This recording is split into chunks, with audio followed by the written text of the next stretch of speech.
Bab 294, Bangun. Wang Donger memerah. Aku takut kamu tidak bisa menerimanya ketika aku pertama kali kembali ke identitas wanitaku, dan bahwa kamu masih memperlakukan aku seperti saudara. Saya mencoba yang terbaik untuk menjadi lembut dan pasif. Setelah itu, Anda memberi begitu banyak untuk saya, dan saya ingin menjadi lebih baik untuk Anda. Itulah alasan mengapa saya selalu begitu lembut, karena saya selalu ingin lebih baik kepada Anda. Tetapi ketika saya melihat Kiwer hari ini, saya tiba-tiba merasa bahwa saya yang lembut tidak benar-benar saya lagi. Jika Anda benar-benar menyukai cara saya ketika saya lembut, mungkin Anda tidak suka cara saya sebagai pribadi. Karena itu, saya ingin mencoba menjadi diri sendiri lagi. Apakah itu baik-baik saja? Mata Huo Yuhao menjadi fokus, dan rasa sakit yang hebat berayun dari dadanya. Iya nih, saya sudah memberikan begitu banyak untuk Donger. Tapi bagaimana dengan dia? Dia juga telah memberikan kembali kepada saya dalam diam. Dia mengubah kepribadiannya sendiri untukku, itu hal yang sangat sulit dilakukan. Tidak heran saya mulai merasa bahwa dia berubah selama beberapa hari terakhir. Kemarilah, Donger. Suara Huo Yuhao terdengar agak tertahan. Wang Donger berdiri dan berjongkok di sampingnya. Huo Yuhao mengulurkan tangan kanannya dan menariknya ke pelukannya. Maafkan aku, Donger, ini aku. Aku telah mengabaikanmu, dan aku telah mengabaikan perasaanmu. Anda tidak harus sebodoh itu, karena Anda akan selalu menjadi Donger saya, apapun kepribadian yang Anda miliki. Cepat, kembalilah pada dirimu sendiri, karena yang paling aku sukai adalah dirimu yang bahagia. Saya akan menyukai Anda jika Anda bahagia, tidak peduli apa kepribadian Anda. Bagaimana Anda bisa mengubah diri Anda karena saya?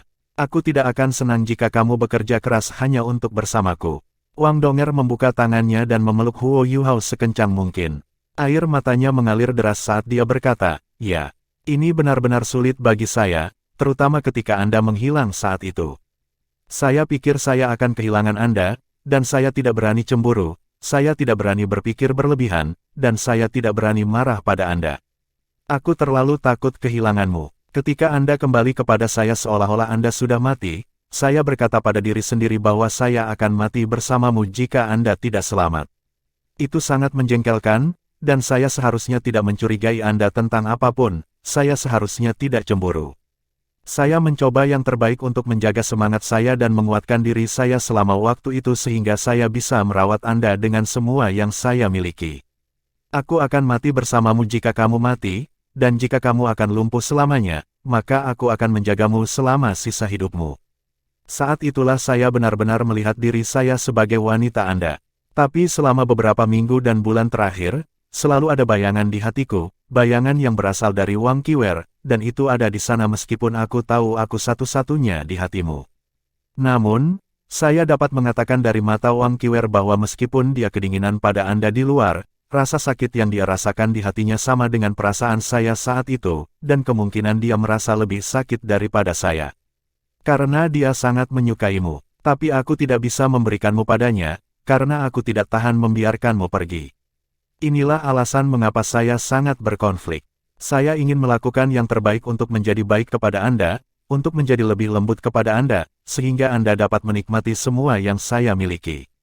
Tapi semakin dalam aku pergi, semakin aku bersalah, sampai-sampai aku kehilangan kepercayaan diri.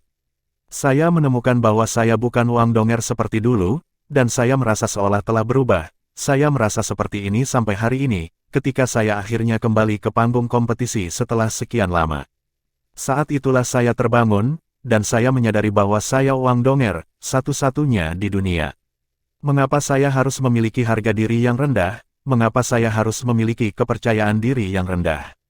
Aku sangat cantik, dan kamu mencintaiku. Tidak ada alasan sama sekali bagi saya untuk kurang percaya diri. Saya Wang Donger, dan orang yang saya ingin Anda jatuh cinta adalah saya yang sebenarnya, dan bukan orang yang telah menjadi pelengkap Anda. Karena itu, saya ingin menjadi diri saya sendiri lagi, dan saya tidak ingin menjadi seperti dulu lagi. Saya akan melakukan semua yang saya bisa untuk mengunci hatimu selamanya. Cinta itu egois, dan tidak bisa dibagikan. Segala sesuatu yang lain dapat dibagikan, tetapi seorang kekasih tidak dapat dibagikan. Tidak peduli seberapa besar Wang Kiwer mencintaimu, aku akan melakukan segalanya dengan kekuatanku dan semua yang aku miliki untuk melindungi cintamu kepadaku. Tidak ada yang bisa mengambilnya dariku. Wang Donger terisak tak terkendali pada saat ini. Dia masih memeluk Huo Yuhao sekencang mungkin, dan dia tidak ingin melepaskan hal lain di dunia. Mata Huo Yuhao menjadi kendur sekarang. Mantra Necromancy memastikan bahwa pikirannya masih dengan tenang menganalisis segalanya sebelum dia, tetapi tidak ada yang bisa dia lakukan tentang keadaan ini tidak peduli seberapa banyak penderitaan yang dia rasakan di dalam hatinya. Ini semua salahku, Donger. Saya telah mengabaikan perasaan Anda, dan saya tidak dapat menyadari keadaan Anda pada waktunya. Donger, meskipun mantranya membuat Huo Yuhao tenang dan tenang, dia tidak tahu apa yang harus dia katakan untuk menghiburnya.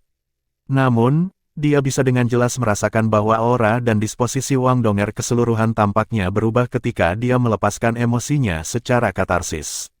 Itu bukan salahmu, Yuhao. Ini semua masalah saya sendiri, dan itu terjadi karena mentalitas saya tidak seimbang.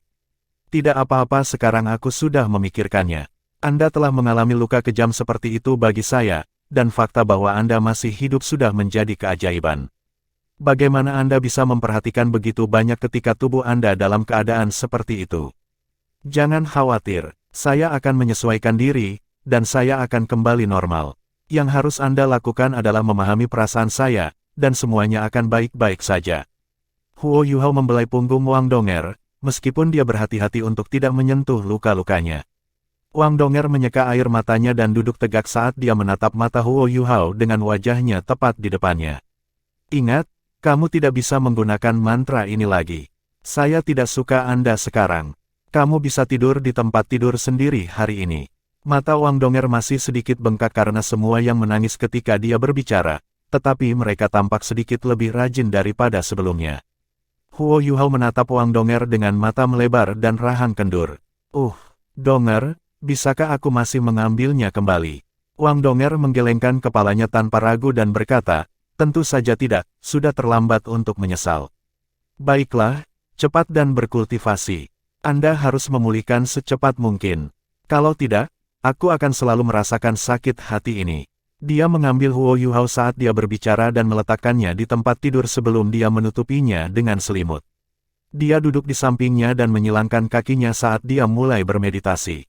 Huo Yuhao memperhatikan Wang Donger saat dia menutup matanya. Bulu matanya yang panjang masih bergetar, dan Huo Yuhao tahu bahwa tidak mungkin dia bisa menenangkan diri pada saat seperti ini. Donger, kebenarannya adalah saya sangat senang bahwa Anda akan kembali seperti semula. Ini salah saya, karena saya belum menunjukkan Anda cukup perhatian dan perhatian. Kamu akan menjadi cinta dalam hidupku tidak peduli bagaimanapun kamu, selama kamu bahagia. Huo Yuhao tersenyum tipis ketika dia meraih selimut dengan tangan kanannya dan dengan lembut menyentuh tempurung lutut Wang Donger. Dia menutup matanya dan mulai menyalurkan kekuatan jiwanya. Kekuatan Haodong mereka masih tidak dapat digunakan selama budidaya. Kaki Huo Yuhao dan pembuluh lengan kirinya tidak jernih dan halus, dan terlalu mudah untuk secara tidak sengaja mengalihkan energi asal es dari surga dan bumi ke tubuh Wang Donger. Itu terlalu mudah untuk menyakitinya, dan kekuatan Haodong hanya bisa dilepaskan di medan perang ketika Wang Donger murni mendukungnya. Pertandingan pertama round robin berakhir dengan sukses. Namun, tidak ada yang bisa melupakan pertandingan pertama yang merupakan gangguan terbesar dari seluruh turnamen. Nama Tang Sekte dengan cepat menjadi pembicaraan di kota itu, dan setiap jalan dan gang di dalam Radiant City dipenuhi dengan diskusi tentang mereka. Reputasi Akademi Teknik Sun Moon Imperial Soul telah anjlok, ke titik di mana banyak warga mulai berkumpul dan mondar-mandir di luar gerbang utama Akademi. Lawan pertama Shrek Academy tidak begitu kuat, dan mereka mengikuti gaya yang sama selama putaran eliminasi dan akhirnya muncul sebagai pemenang. Round Robin baru saja dimulai, dan setiap pertempuran selanjutnya sangat penting untuk setiap tim yang berpartisipasi. Ini terutama berlaku untuk tim-tim yang dikalahkan dalam pertandingan pertama mereka. Hari kedua babak pertama Robin selesai. Langit semakin gelap, dan semua orang telah kembali ke Radiant City. Banyak orang memutuskan untuk tidak beristirahat, dan restoran, hotel, dan bar dipenuhi orang. Orang-orang tidak hanya berbicara tentang turnamen Master Jiwa Pemuda elit-elit. Mereka juga berbicara turnamen antara yang mereka juga dapat berpartisipasi dan mendapat manfaat dari turnamen rekayasa jiwa elit Radiant City. 3 wilayah yang berpartisipasi di turnamen elit teknik jiwa Radiant telah menghasilkan daftar nama mereka yang maju ke babak kedua. Ada banyak hal untuk dipertaruhkan sejak awal babak kedua. Persaingan antara insinyur jiwa berbeda dari satu antara guru jiwa. Persaingan di antara para insinyur jiwa tidak begitu kuat dan epik, karena semua orang hanya membuat alat jiwa di bawah lingkungan yang adil. Namun, itu jauh lebih tidak pasti. Ini adalah kompetisi pasar gelap, dan banyak insinyur jiwa yang ikut serta khawatir tentang reputasi mereka, dan memalsukan nama mereka sendiri. Setiap orang memiliki nama panggilan yang mereka gunakan dalam kompetisi ini, dan warga hanya bisa melihat penampilan para insinyur jiwa melalui informasi yang diturunkan oleh 3 organisasi bawah tanah. Babak kedua turnamen elit teknik jiwa Radiant akan dimulai malam ini. Taruhan yang paling memikat adalah jumlah waktu yang dibutuhkan orang pertama untuk menyelesaikan ronde ini. Taruhan ini dipisahkan menjadi kurung yang berbeda, bracket terpendek berada dalam 1 jam, dan bracket berikutnya adalah antara 1 hingga 2 jam, kemudian 2 hingga 3 jam, dan seterusnya. Waktu terlama tidak memiliki peluang terburuk. Sebaliknya, kurung tengah memiliki peluang terburuk, dan 2 ekstrim memiliki peluang jauh lebih tinggi. Misalnya, peluang untuk bertaruh bahwa orang pertama akan menyelesaikan kompetisi dalam waktu 1 jam memiliki peluang 1/5. Peluang untuk antara 1 hingga 2 jam adalah 1 hingga 3, dan peluang untuk antara 5 hingga 6 jam memiliki peluang terendah pada 5 hingga 6. Babak kedua memiliki pengantar yang lebih panjang dari sebelumnya. Putaran ini akan memakan waktu 10 jam, dan akan berlanjut dari malam ini hingga keesokan paginya. Semua insinyur jiwa yang berpartisipasi dari ketiga kompetisi bawah tanah harus membuat alat jiwa kelas 4 yang ofensif dalam 10 jam. Insinyur jiwa yang bisa membuat alat jiwa kelas 5 akan lulus secara otomatis tanpa pengujian apapun. Insinyur jiwa yang dapat membuat alat jiwa kelas 4 akan memiliki segmen tambahan untuk pertikaian alat jiwa, berbeda dengan ronde sebelumnya. Setiap insinyur jiwa harus mengambil alat jiwanya untuk menembakkan tes di dalam rentang pengujian, dan data akan dikumpulkan setelah setiap tembakan. Kelima orang dengan hasil terlemah akan dihilangkan, sementara mereka yang tidak bisa menyelesaikan alat jiwa kelas 4 dalam waktu yang ditentukan juga akan dihilangkan. Putaran ini tidak menghilangkan banyak orang, tetapi itu menjadi jauh lebih kejam dan brutal. Tidak ada yang bisa yakin bahwa alat jiwanya akan lebih kuat atau lebih kuat daripada alat jiwa orang lain dari kelas yang sama. Dalam keadaan seperti itu, semua orang secara alami akan mencoba yang terbaik untuk menciptakan alat jiwa yang sekuat dan sekuat mungkin. Tekanan dari pertikaian berikutnya akan memberi para insinyur jiwa ini kesempatan yang lebih baik untuk melepaskan potensi sejati mereka. Ada banyak bentuk taruhan lainnya, dan ketiga organisasi bawah tanah itu relatif mahir dalam memahami psikologi orang. Mereka dapat memastikan bahwa hampir setiap penjudi tunggal bertaruh bahwa dia puas. Di dalam Green Hotel, kembali ke dalam lobi yang sederhana dan tidak bertingkat. Huo Yuhao dan rekan-rekannya tiba di tempat kejadian. Kali ini, Chen An jauh lebih low profile daripada sebelumnya setelah Huo Yuhao menyuruhnya begitu. Dia tidak keluar untuk menyambut mereka secara pribadi, melainkan mengirim salah satu bawahannya untuk menemui Huo Yuhao di luar sebelum membawa mereka ke ruang tamu. Satu set informasi dan data dengan cepat dikirim ke tangan Huo Yuhao. Data ini merinci insinyur jiwa yang telah memenuhi syarat dari putaran sebelumnya dan penampilan mereka, dan beberapa komentar tentang mereka. Penomoran kontestan berubah ketika turnamen memasuki fase utamanya. Penomoran memang berarti sesuatu di babak ini, nomor Huo Yuhao adalah 66, sedangkan nomor Heike adalah 88. Ini jelas angka yang dipilih Chen An untuk membuat mereka bahagia. Huo Yuhao memindai data. Aliansi Dusquater ditinggalkan dengan 67 insinyur jiwa yang berhasil melewati 2 putaran sebelumnya. Sedikit lebih dari 90 telah berkembang dari babak kualifikasi, yang berarti bahwa babak pertama fase utama telah menghilangkan lebih dari 30 orang. Chen An telah membuat tanda khusus untuk sekitar selusin kontestan di antara 67. Beberapa tanda mewakili lompatan, sedangkan tanda lainnya berarti mereka dicurigai menyembunyikan kemampuan mereka. Angka-angka ini cepat diingat, karena penting baginya untuk mengetahui saingannya agar menang. Huo Yuhao telah menarik perhatian Chen An melalui tawaran ganjaran dan ancaman hukumannya, dan selain keheranannya pada teknologi unik botol susu bersegel Huo Yuhao, Chen An benar-benar yakin akan identitas Huo Yuhao yang tidak ada yang dia klaim sebagai identitas. Memiliki Yuhao, Aku ingin melihatmu bertanding setelah ini, kata Wang Donger dengan senyum di wajahnya. Huo Yuhao terkejut sesaat, tetapi kemudian mengangguk dan berkata, baiklah, saya akan memberitahu orang-orang Chen An untuk mengaturnya. Wang Donger menatap dalam-dalam ke matanya ketika dia membungkuk ke telinganya dan berbisik, mengapa kamu menyerah padaku seperti itu? Huo Yuhao memaksakan sebuah senyuman dan berkata, apakah aku tidak membantumu memulihkan kepribadianmu? Kau adalah ratuku. Yang benar adalah, saya tidak yakin apakah ini baik atau buruk bagi saya. Wang Donger memutar matanya dan berkata, karena kamu sangat baik padaku, malam ini. Mata Huo Yuhao berbinar, dan dia baru saja akan bertanya padanya apa yang terjadi malam ini ketika pintu ruang tamu terbuka. Sederet orang berjalan dari luar. Ada 6 dari mereka, dan keduanya berjalan di depan berpakaian seperti insinyur jiwa, masing-masing memiliki lencana insinyur jiwa di dada mereka. Namun, sepertinya ada lapisan seperti kabut yang melayang di atas lencana mereka, sehingga tidak ada yang tahu apa kelas mereka.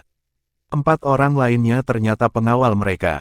Bab 295, pisau ukiran berperingkat 2 insinyur jiwa yang berjalan di depan tampak dingin dan tangguh ketika mereka memasuki ruang tamu.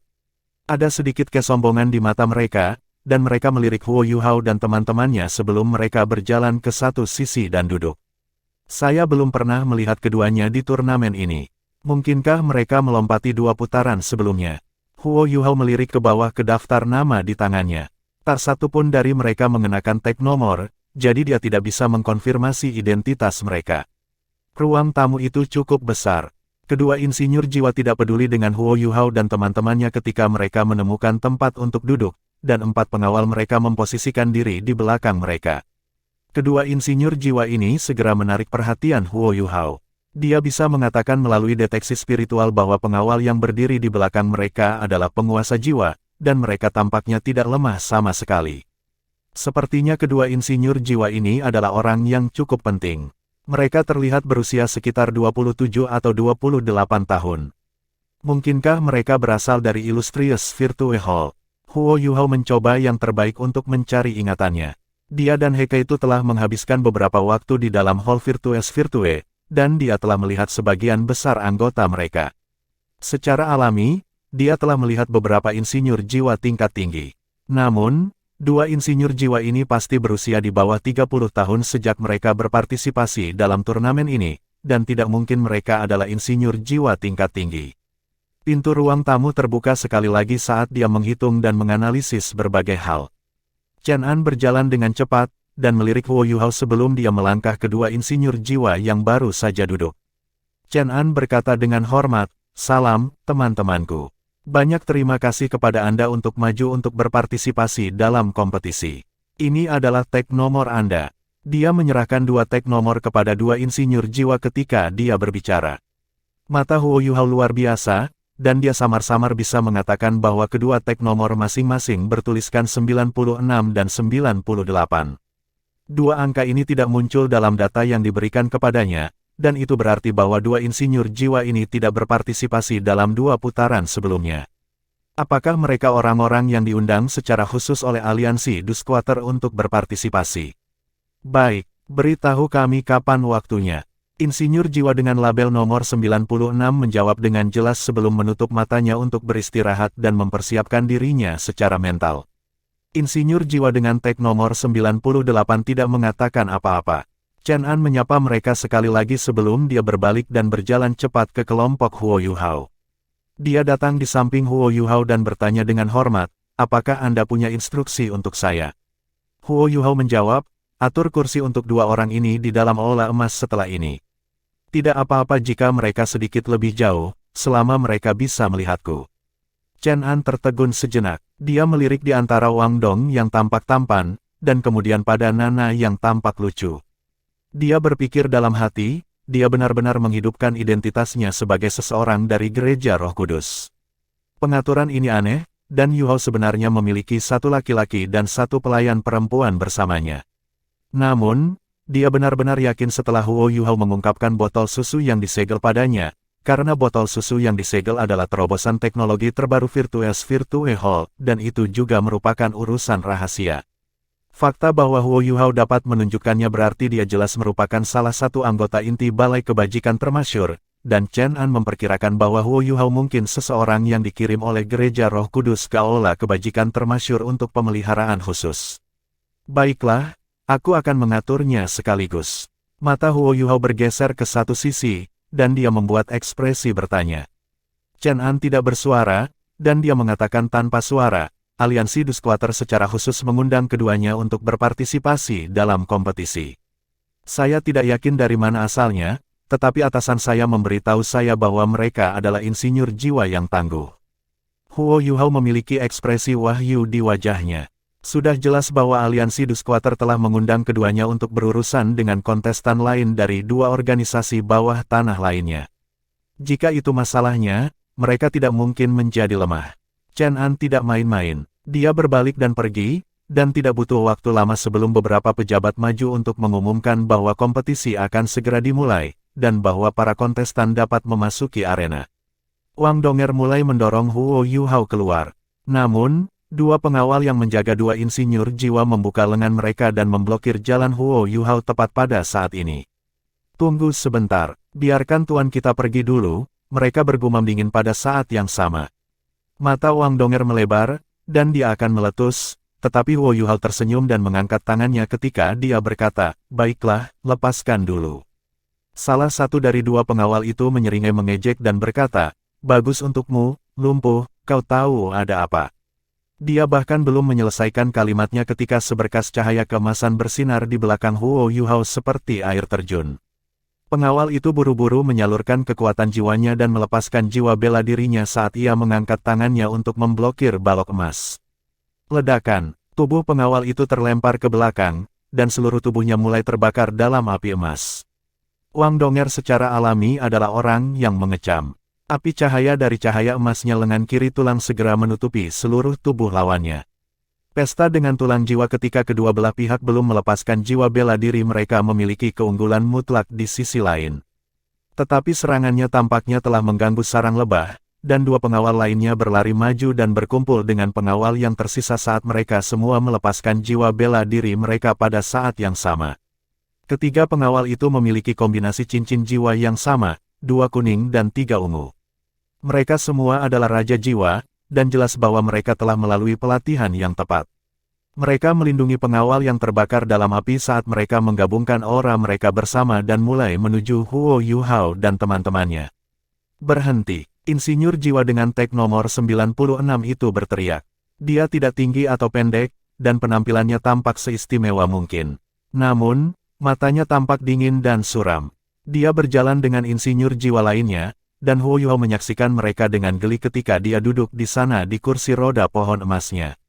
"Bawahan saya tidak dewasa dan sulit diatur, dan saya sangat menyesal mereka menyinggung Anda." "Setelah kamu," insinyur jiwa dengan tag 96 meremas senyum, dan dia berbicara dan memberi isyarat pada Huo Yuhao dengan sopan. Huo Yuhao juga tersenyum tipis. "Itu benar. Saya cukup menyesal tentang semua ini.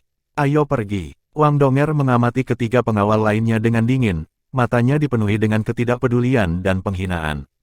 Ketiganya adalah Raja Roh, tetapi mereka masih tidak banyak di matanya. Wang Donger berasal dari Akademi Shrek, jadi bagaimana mungkin guru jiwa normal lainnya dapat dibandingkan dengannya? Peringkat kultivasi Wang Donger saat ini tidak lebih lemah dari Ma Xiaotao ketika Huo Yuhao dan Wang Donger pertama kali bertemu dengannya setelah mereka memasuki akademi. Insinyur jiwa dengan 98 muncul di samping insinyur jiwa lainnya, dan mereka menyaksikan Huo Yuhao dan teman-temannya meninggalkan ruang tamu. Dia bertanya dengan lembut, "Kakak laki-laki, orang yang duduk di kursi roda itu agak aneh." 96 mengangguk dan berkata, "Pelayannya tampak begitu lembut dan lembut, tetapi dia memiliki kekuatan yang luar biasa. Saya percaya dia memiliki 6 cincin jiwa, setidaknya. Kalau tidak, dia tidak mungkin memaksanya kembali dengan satu telapak tangan. Unsurnya ringan. Apakah mereka anggota dari salah satu keluarga besar Kekaisaran Sun Moon?" Api emas yang masih menyala pada pengawal itu telah padam sekarang. Namun, wajahnya sangat pucat, dan kekuatan jiwa sepertinya bocor dari tubuhnya, seolah dia bertarung melawan sesuatu. Dia berjalan ke samping dan meletakkan satu tangan di bahunya.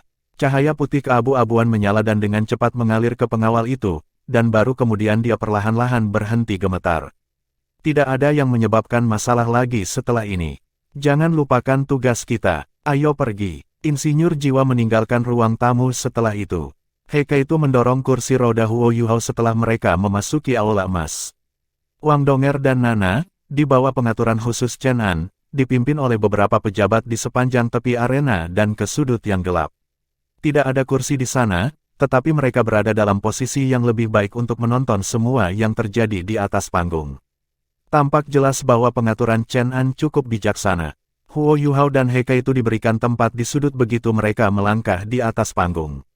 Chen An tidak berani membiarkan Huo Yuhao dan Heikaitu menarik terlalu banyak perhatian setelah apa yang dikatakan Huo Yuhao kepadanya terakhir kali. Antara 1 hingga 2 jam, kami telah menempatkan 300.000 koin jiwa emas. Kemungkinan 1/3, Huo Yuhao berbisik kepada Heikaitu. Heikaitu mengenakan topeng logam di wajahnya, dan Huo Yuhao tidak bisa melihat ekspresinya. Tapi Heikaitu mengangguk ke arah Huo Yuhao, dan mereka berdua berinteraksi dengan mata mereka sejenak sebelum mereka mengalihkan perhatian mereka ke meja kerajinan di depan mereka. 96 dan 98 diatur di kursi tempat Huo Yuhao dan Heikaitu berada pada posisi terakhir. Mereka mengenakan jubah insinyur jiwa yang panjang, tetapi penampilan fisik mereka sangat khas, sehingga mereka tidak akan terlalu menarik perhatian pada diri mereka sendiri. Suara Chen An dengan cepat terdengar di seluruh arena. Hadirin sekalian, saya senang mengumumkan bahwa putaran kedua fase utama kompetisi akan segera dimulai.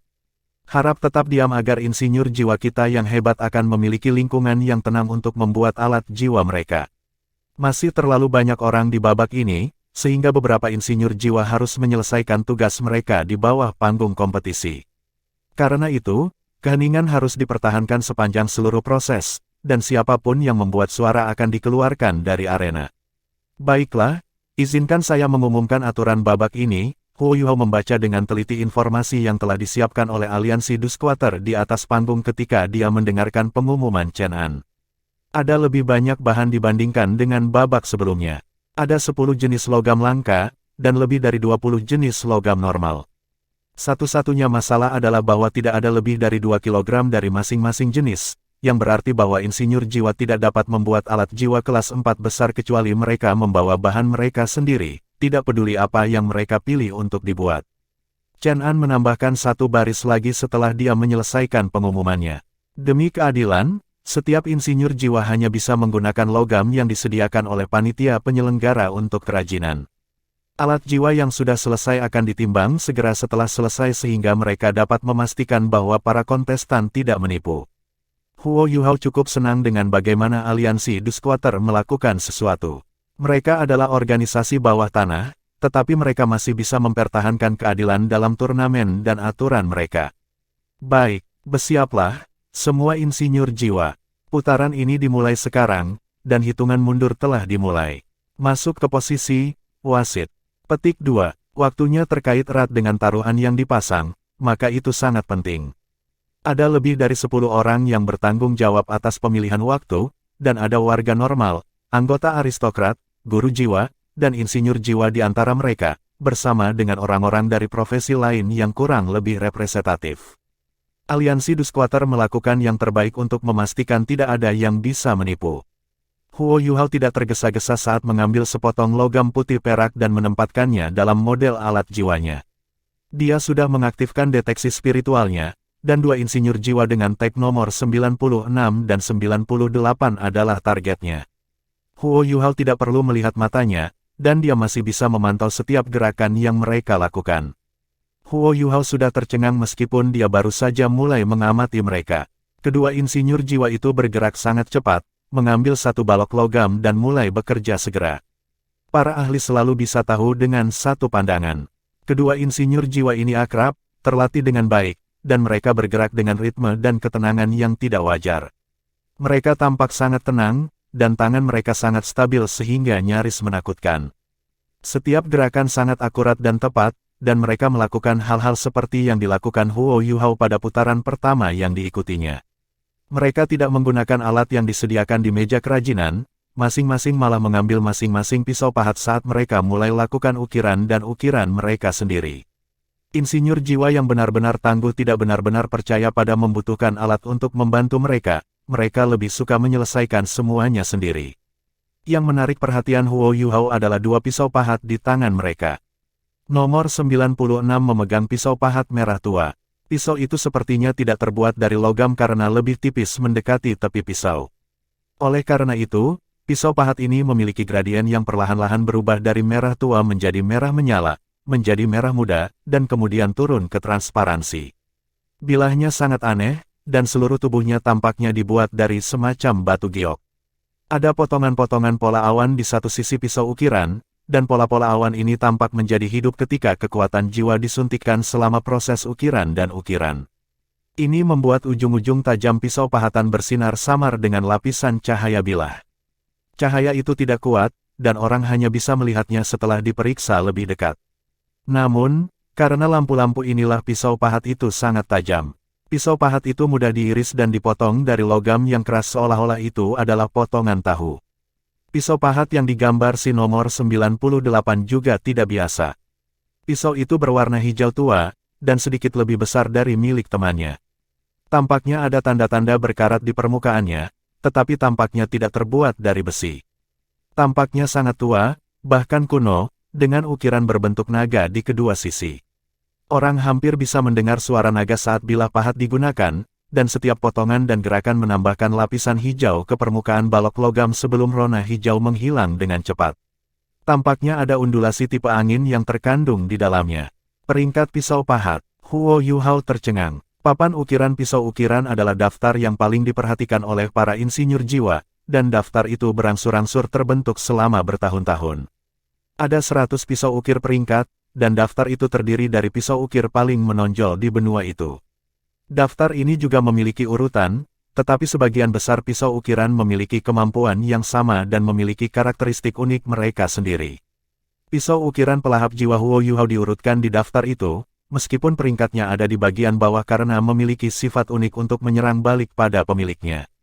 Sejak pisau itu menjadi Life Guardian Blade milik Huo Yuhao, dia tidak membawanya keluar untuk bersaing memperebutkan tempat di antara pisau pahat peringkat lainnya. Pisau ukir peringkat dinilai setiap 10 tahun, dan mereka akan dibandingkan dengan 100 pisau ukiran sebelumnya di benua yang di peringkat 10 tahun lalu. Pemenang akan ditambahkan ke daftar. Papan ukiran pisau ukiran sangat otoritatif, ditentukan dan dinilai oleh 9 insinyur jiwa yang paling berpengaruh dan tangguh. Satu insinyur jiwa kelas 8 dari masing-masing 3 negara asli benua berada di komite ini, sementara 6 lainnya adalah insinyur jiwa kelas 9 dari Kekaisaran Sun Moon. Tidak sulit untuk melihat seberapa dominan Kekaisaran Bulan Matahari dalam dunia insinyur jiwa, dan lebih dari 70 pisau pahat peringkat saat ini berada di dalam Kekaisaran Bulan Matahari. Sangat bodoh untuk berpikir bahwa pisau pahat 100 peringkat sudah terlalu banyak. Berapa banyak insinyur jiwa di sana? Pisau ukir berperingkat adalah harta yang tak ternilai bagi insinyur jiwa manapun, dan sangat mulia bagi setiap insinyur jiwa untuk memiliki satu mata pisau seperti itu. Hal yang paling kuat tentang pisau pahat peringkat adalah fakta bahwa mereka memiliki karakteristik unik mereka sendiri, dan mungkin bahkan perasaan mereka sendiri, bisa dikatakan. Ini terutama diucapkan ketika membuat susunan formasi. Pisau ukir peringkat akan memasukkan atribut unik mereka sendiri ke dalam alat jiwa yang mereka gunakan untuk kerajinan, dan alat jiwa ini akan memiliki kemampuan khusus yang membuat mereka lebih unggul daripada alat jiwa lain dari kelas yang sama. Pisau ukir peringkat tertentu membuat proses kerajinan jauh lebih mudah karena mereka memiliki kemampuan luar biasa untuk memotong logam. Beberapa pisau pahat peringkat dapat menambahkan elemen ke alat jiwa, dan keuntungan menggunakan pisau pahat seperti itu sangat mencolok dalam keadaan di mana Huo Yuhao dan yang lainnya ada di sekarang. Tentu saja, semakin kuat pisau ukir peringkat, semakin rumit pengerjaan yang dibutuhkan untuk membuatnya, dan semakin jarang bahan yang dibutuhkan untuk membuatnya.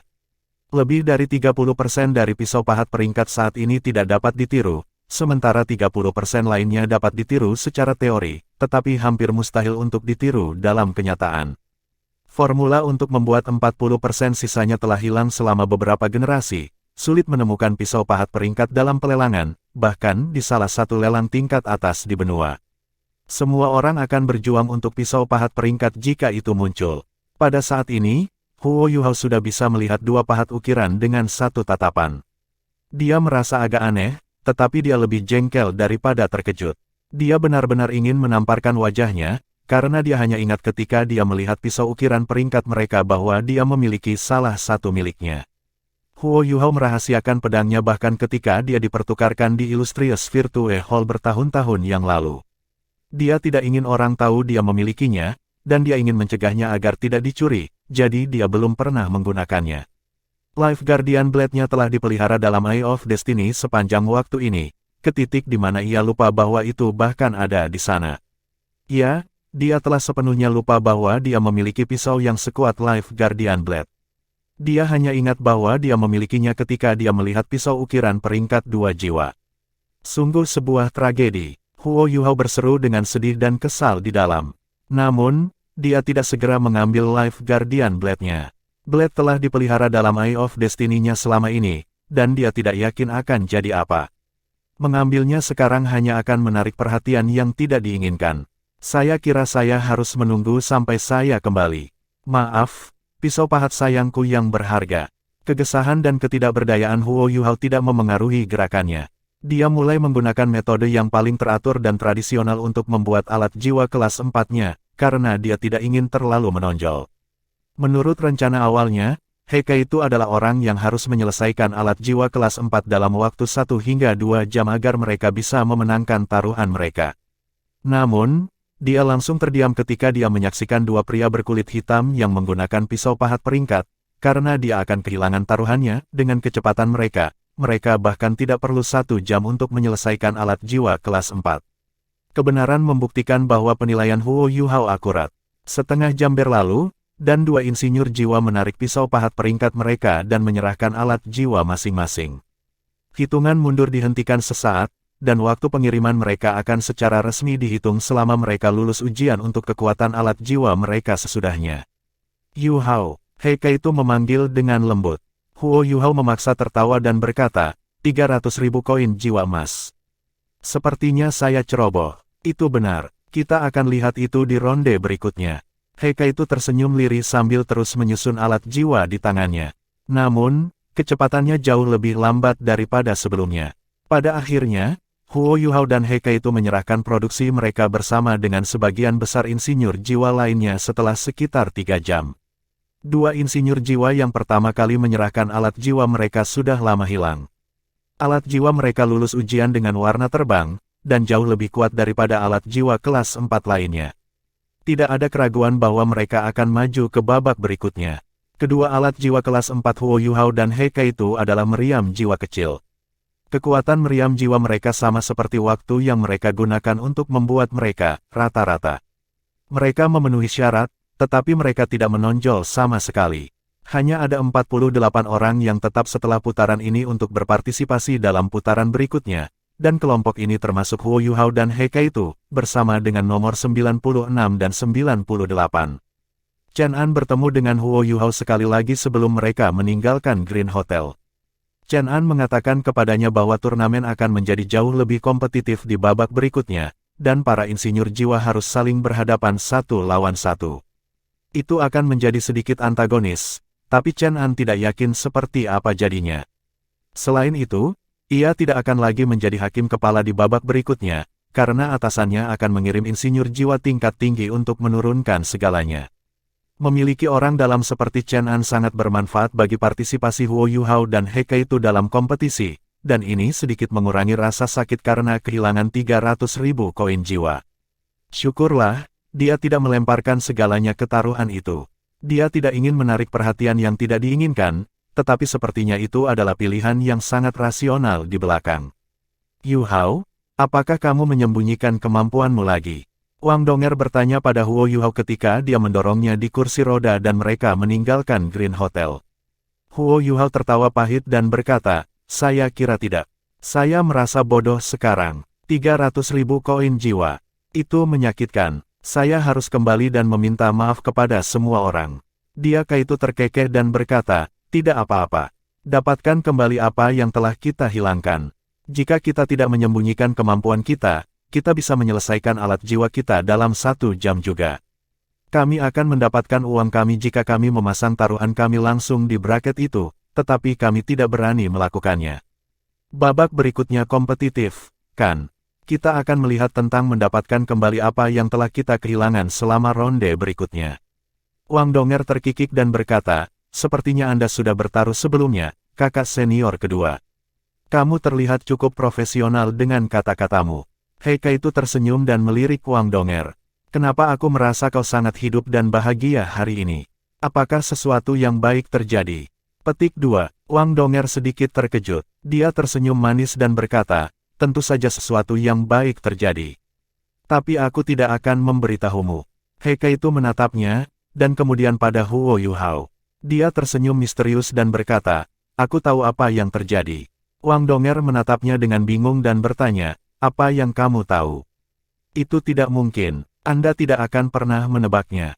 Heike itu berkata, bagaimana itu tidak mungkin? Hal baik yang Anda bicarakan, bukankah hal baik yang terjadi antara Anda dan Huo Yuhao? Apakah kamu mengharapkan, kami harus membantu kalian berdua mengatur pernikahan Anda sesegera mungkin ketika kami kembali dari kompetisi sebelum perut Anda membesar? Jangan khawatir, Yuhao. Kami akan memanggil kakak tertua-tertua ketika saatnya tiba, dan kami semua akan bergabung dengan Anda dalam proposal Anda. Wang Donger masih sedikit tersesat ketika Heike itu bertanya apakah dia mengharapkan. Namun, menjelang akhir, dia bisa mengatakan bahwa ada sesuatu yang salah, dan ketika Heike itu menyelesaikan sisa kalimatnya, wajahnya memerah. Apa? Jangan bicara omong kosong. Huo Yuhao dan aku tidak melakukan itu. Dia menginjak kakinya saat dia berbicara, dan dia memberikan kursi roda kepada Nana di sampingnya sebelum dia mengambil beberapa langkah cepat ke depan dan berjalan di depan semua orang. Huo Yuhao hanya tertawa sepanjang percakapan, dan tidak mengatakan apa-apa. Iya nih, dia memang merasa keaktifan Wang Donger telah kembali padanya, meskipun itu berarti dia tidak lagi lembut dan lembut. Itu juga berarti bahwa dia mungkin sedikit lebih aneh dan tidak menentu, jadi akan sedikit lebih sulit untuk menggodanya. Namun, Huo Yuhao sangat senang melihatnya begitu bahagia. Huo Yuhao menggunakan imitasi untuk membawa semua orang kembali ke hotel dan menutup pintu ke kamarnya. Dia meminta Wang Donger untuk mendorongnya ke depan mejanya dan menggambar tirai. Sudah terlambat, mari kita istirahat. Turnamen telah memakan waktu hampir 4 jam, dan itu sudah sangat terlambat. Pertandingan round robin berikutnya adalah besok, dan mereka tidak punya banyak waktu untuk beristirahat. Huo Yuhao berkata, pergi dan istirahatlah, Donger. Ada beberapa hal yang perlu saya tangani. Dia agak terlalu bersemangat pada saat ini. Apa yang ingin kamu lakukan? Biarkan aku menemanimu. Wang Donger menarik kursi, duduk di sampingnya, dan menatapnya dengan tatapan ingin tahu. Dia sudah terlalu lama bersama Huo Yuhao, dan dia bisa tahu dari ekspresi Huo Yuhao bahwa dia sangat bersemangat. Dia baru saja kehilangan 300.000 koin jiwa emas, jadi itu pasti sesuatu yang besar. Huo Yuhao tidak terus mendesaknya untuk beristirahat. Dia perlahan-lahan menutup matanya, dan lapisan emas pucat bersinar dari kulitnya. Undulasi spiritual lembut meresapi ruangan dengan aura aneh. Wang Donger tersenyum tipis ketika dia menyaksikan Huo Yuhao dengan mata terpejam. Huo Yuhao masih seorang raja roh, tetapi tidak peduli seberapa banyak Wang Donger mengerti tentang dia tidak tahu seberapa kuat dia sekarang. Dia mungkin akan menjadi master jiwa tingkat tinggi sejati begitu tubuhnya pulih dan dia bisa bergerak. Kekuatan spiritualnya terlalu kuat. Full Moon Piercing Autumn Dew sangat meningkatkan kekuatan spiritual Huo Yuhao, dan telah memungkinkannya untuk naik ke dunia beton imaterial. Ini adalah senjata tersembunyi sejatinya di turnamen besar. Undulasi spiritual lembut terus beriak sebagai retakan emas samar perlahan muncul di dahi Huo Yuhao. Retakan perlahan-lahan terbuka, dan mata vertikal aneh secara bertahap muncul. Wang Donger adalah kaisar jiwa 6 cincin, tapi dia masih merasakan seluruh tubuhnya bergetar dan permukaan pusing di benaknya ketika Eye of Destiny terbuka. Dia tidak merasa seimbang di kursinya lagi, dan harus buru-buru menopang dirinya sendiri dengan memegang meja. Dia memusatkan perhatiannya, menenangkan dirinya, dan menarik kekuatan rohaninya agar tidak terpengaruh. Mata macam apa itu? Mata emas yang cemerlang itu transparan seperti kristal emas, tetapi pupilnya berwarna ungu tua dan elegan. Undulasi spiritual aneh tapi intens mengalir keluar, dan seluruh ruangan dengan cepat diisi dengan aura kekuatan spiritual yang tangguh. Lampu hijau kebiruan tiba-tiba meletus dari mata emas. Sinar cahaya di depan mata emas menjadi sedikit bengkok ketika lampu hijau kebiruan ini muncul, seolah-olah itu membuka pintu ke dunia lain. Cahaya hijau kebiruan berkedip-kedip, dan pisau pahat melayang di depan Huo Yuhao. Ini indah. Wang Donger tidak bisa membantu tetapi berbisik. Mata Huo Yuhao terbuka, mata takdir di dahinya bersinar dengan cahaya keemasan redup, dan matanya tertuju pada Life Guardian Blade miliknya. Iya nih, benar-benar, itu benar-benar sangat indah. Life Guardian Blade telah mengalami perubahan drastis selama bertahun-tahun yang telah dipelihara, dan sekarang tampak seperti zamrud yang tembus cahaya. Itu tidak hanya transparan, seperti kristal, warnanya padat, positif, dan bahkan rona hijau penuh dengan energi kehidupan, dan seluruh bilahnya hanya memukau. Tidak ada pola apapun pada Life Guardian Blade. Itu begitu murni sehingga sepertinya telah terbentuk secara alami, dan bukan buatan manusia. Aura menakutkan dan ganas yang pernah menjadi miliknya Soul Devouring Carving Knife sepenuhnya hilang. Sementara berdesir dengan energi kehidupan yang berkembang, bilah juga memiliki undulasi spiritual yang aneh. Huo Yuhao mengangkat tangannya dan dengan hati-hati menjepit Life Guardian Blade dengan ibu jari dan jari telunjuknya. Lapisan cahaya hijau segera bersinar dari dalamnya dan menodai seluruh ruangan dengan warna hijau jade. Energi kehidupan yang padat mengalir mundur dan mengikuti lengan kanan Huo Yuhao ke dalam tubuhnya. Itu hanya pisau ukiran kecil, tapi energi kehidupan yang diberikannya kembali ke Huo Yuhao terus-menerus, dan mengalir tanpa henti seperti sungai. Dia merasa seolah-olah energi hidupnya mengembang dengan kecepatan sangat tinggi. Selain itu, energi kehidupan yang kuat ini secara otomatis bertarung melawan energi asal tipe es di lengan kirinya dan anggota tubuhnya yang lebih rendah, seolah-olah itu mencairkan es ke dalam air.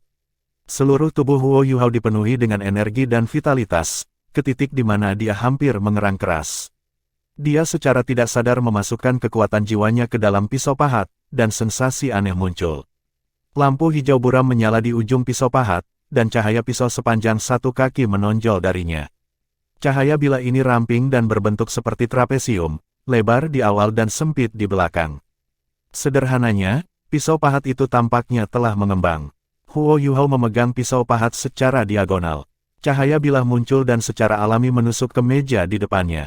Sebuah pemandangan aneh muncul, seluruh struktur meja segera tercetak dalam pikiran Huo Yuhao. Setelah itu, Huo Yuhao bisa merasakan bahwa meja telah dimusnahkan. Ya, dimusnahkan. Wang Donger dan Huo Yuhao tampak kaget ketika meja kayu itu tanpa suara diubah menjadi abu dan debu. Meja perlahan-lahan hancur di depan mata mereka menjadi debu yang melayang ke lantai. Life Guardian Blade hanya berkedip sekali dengan lampu hijau. Wang Donger mengangkat tangannya, dan kekuatan jiwa berjenis ringan menyapu. Kekuatan jiwanya menyapu abu dan debu, dan dia membuka jendela sehingga dia bisa membuangnya keluar. Huo Yuhao mengendalikan Life Guardian Blade dan menarik cahaya bilahnya, yang juga menghentikan cahaya hijau kebiruan yang mempesona. Wang Donger membersihkan kekacauan itu, dan berbalik dan menatap mata Huo Yuhao. Ini, apa yang baru saja terjadi? Huo Yuhao bergumam, ini disebut Life Guardian Blade.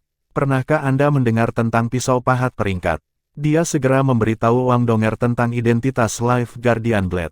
Tentu saja, ia melewatkan beberapa hal yang berkaitan dengan Electrolux. Sudah dipelihara di dalam mata nasibku untuk waktu yang lama sehingga aku melupakan semuanya. Saya benar-benar pantas dikalahkan untuk itu. Saya tidak pernah berharap bahwa itu akan memiliki begitu banyak energi kehidupan selama bertahun-tahun. Dengan bilah ini di sekitar, saya dapat merasakan bahwa energi kehidupan saya dapat dipertahankan secara permanen pada tingkat yang berkembang, dan bahkan kecepatan di mana tubuh saya dapat menyerap energi asal jenis es telah menjadi jauh lebih cepat. Mata Wang Donger berbinar, itu hal yang baik bahkan jika itu hanya bisa membantu kamu pulih lebih cepat. Tapi apa masalahnya dengan meja itu? Huo Yuhao mengingat kembali sesuatu yang pernah dikatakan Electrolux. Life Guardian Blade ditempa dari Life Gold. Jika bilah memiliki elemen, maka elemennya adalah kehidupan. Ini dapat memanipulasi energi kehidupan, dan kemampuan ini dikenal sebagai adjudikasi. Itu dapat mengadili energi kehidupan dalam segala hal. Ini tidak termasuk materi hidup, dan hanya dapat berlaku terhadap logam dan semua jenis materi tidak hidup lainnya. Bilah ini dapat menyerap energi kehidupan dari makhluk tidak hidup ini untuk meningkatkan dirinya sendiri, dan itu juga dapat menyebabkan benda-benda itu hancur hanya karena menyerap energi kehidupannya. Tentu saja, itu juga berarti dapat memberikan energi kehidupan logam sendiri kepada logam lain. Saya percaya bahwa jika komite membuat kembali papan ukiran pisau ukiran, Life Guardian Blade akan masuk dalam peringkat 10 besar. Wang Donger bertanya, untuk apa Anda menggunakannya? Untuk kompetisi itu, Anda akan membayar harga untuk memiliki sesuatu seperti ini. Tidakkah Anda akan menarik banyak perhatian yang tidak diinginkan jika Anda memiliki pisau pahat yang berharga yang memelototi dan memukau seperti ini? Huo Yuhao tersenyum, dan dia membuktikan kepada Wang Donger betapa kuatnya dia dengan kemampuannya. Cahaya Eye of Destiny berkerut sedikit, dan pisau ukir kebiruan dan transparan di tangan Huo Yuhao berubah sekali lagi, menjadi pisau ukiran hitam yang tampak normal seperti biasanya. Imitasi. Bisakah Anda mengubah segalanya dengan imitasi? Wang Donger menatapnya dengan mata lebar dan rahang yang kendur. Huo Yuhao mengangguk dengan lembut dan berkata, apa yang Anda lihat sekarang hanyalah puncak gunung es. Apakah kamu ingat, saya bilang saya punya senjata tersembunyi, dan bukan pisau pahat ini.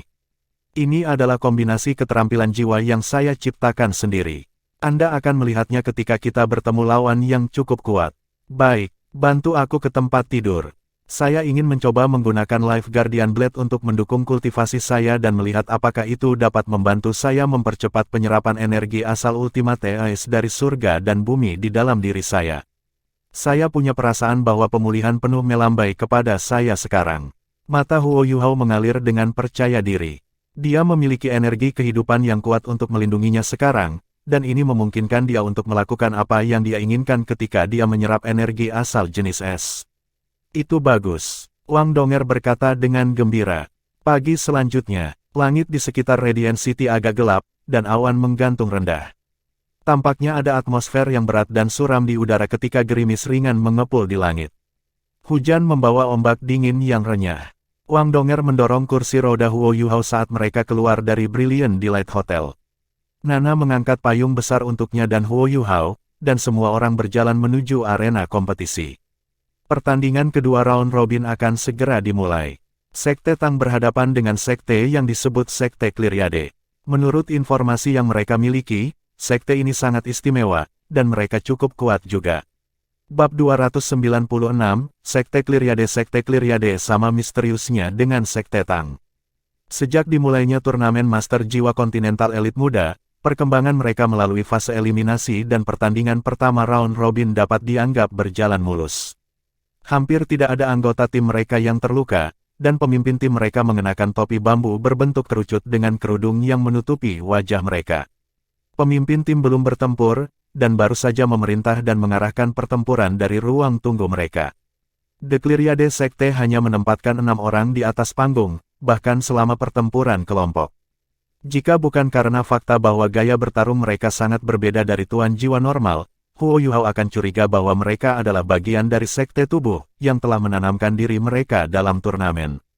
The Cleariade Sekte terdiri dari insinyur jiwa, dan tentu saja semua dari Kekaisaran Sun Moon. Mereka bermarkas di dalam Radiant City, dan merupakan kelompok yang sangat terkemuka. Para murid Cleariade Sekte berbagi jalan yang sama, sebagai insinyur jiwa pertempuran jarak dekat. Mereka menggunakan alat jiwa pertempuran jarak dekat untuk meningkatkan kekuatan mereka sendiri, dan bahkan beberapa anggota tim perwakilan Kekaisaran Sun Moon tidak bisa mengejar orang-orang ini dalam hal teknik pertempuran jarak dekat. Namun, Cleariade Sekte tidak bisa dibandingkan dengan tim Kekaisaran Sun Moon sehubungan dengan alat jiwa, karena tim Kekaisaran Sun Moon memiliki aula kebajikan termasyhur di belakang mereka. Sekte Tang versus Sekte Cleariade. Ini akan menjadi pertandingan epik lain untuk ditonton. Kaki penonton di bawah kompetisi penuh dengan orang-orang di pagi hari karena kinerja dominan Tang Sek di babak sebelumnya. Para penonton sudah mendiskusikan pertandingan di antara mereka sendiri. The Tang Sek adalah kuda turnamen paling gelap pada saat itu, jadi mereka secara alami menjadi titik pembicaraan utama. Mereka memasuki ruang tamu, dan pergola menghalangi gerimis cahaya yang turun dari langit. Longe dilengkapi dengan beberapa alat jiwa yang bertindak sebagai pemanas, dan udara hangat menghembus ke arah mereka begitu mereka berjalan. Suasananya cukup hangat dan cukup nyaman. Namun, kehangatan itu tidak berlangsung lama, dan anggota tim Tang Sekte mulai merasakan gelombang kedinginan yang datang dari satu sisi. Tim Akademi Teknik Sun Moon Imperial Soul, dengan Xiao Hongchen di pucuk pimpinan, menatap mereka. Mata mereka seperti bila es, seolah-olah mereka ingin memotong tim Tang Sek terbuka. Su Sanshi menggeser mulutnya dengan jijik, dan dia mengulurkan dengan kedua tangan dan mengarahkan jari tengahnya. Mata Xiao Hongchen terpejam, dan tangan kanannya membuat gerakan mengiris lehernya. Pecundang, gerutu Su Sanshi menghina. Dia tidak melihat mereka lagi dan duduk bersama anggota tim lainnya. Pertandingan Tangsek adalah yang pertama dalam sehari, karena mereka memenangkan yang terakhir. Tim Sun Moon Empire didorong ke segmen kedua. Tim Shrek Academy juga telah tiba. Wang Qiwer masih memimpin kelompok itu, tetapi kakak perempuan tertua mereka, Zhang Lexuan, tidak terlihat. Tidak ada yang tahu di mana dia menghilang. Donger akan mengambil pertarungan pertama, kata Huo Yuhao dengan senyum tipis di wajahnya. Semua orang memandangnya dengan heran. Huo Yuhao tersenyum lagi dan berkata, setelah itu, Xiao Xiao akan mengambil pertarungan berikutnya. Kami akan bertarung dengan jenderal wanita kami hari ini, dan semua orang akan mengambil 2 pertarungan jika Anda bisa mengalahkan lawan pertama Anda. Kami akan meminta untuk memasuki pertempuran kelompok secara langsung setelahnya. Kami belum cukup bertarung dalam pertarungan kelompok sejak awal turnamen, dan lawan kami hanya akan semakin kuat. Kami akan mengambil kesempatan ini untuk berlatih. Semua orang tidak bisa menahan tawa dan tersenyum ketika mereka mendengarkan kata-kata Huo Yuhao. Jelas bahwa Huo Yuhao sama sekali tidak memikirkan sekte Cleariade, dan dia memperlakukan mereka sebagai target latihan. Keyakinan dirinya berasal dari kemampuannya. Meskipun BB tidak ada bersama mereka, mereka masih berhasil memaksa tim Kekaisaran Sun Moon untuk mengakui kekalahan di babak sebelumnya. Hasil itu meningkatkan kepercayaan diri semua orang. Semua orang datang dari Akademi Shrek, dan masing-masing dari mereka adalah di antara guru jiwa terbaik dari jajaran mereka masing-masing. Adalah hak mereka untuk memiliki kepercayaan diri seperti itu.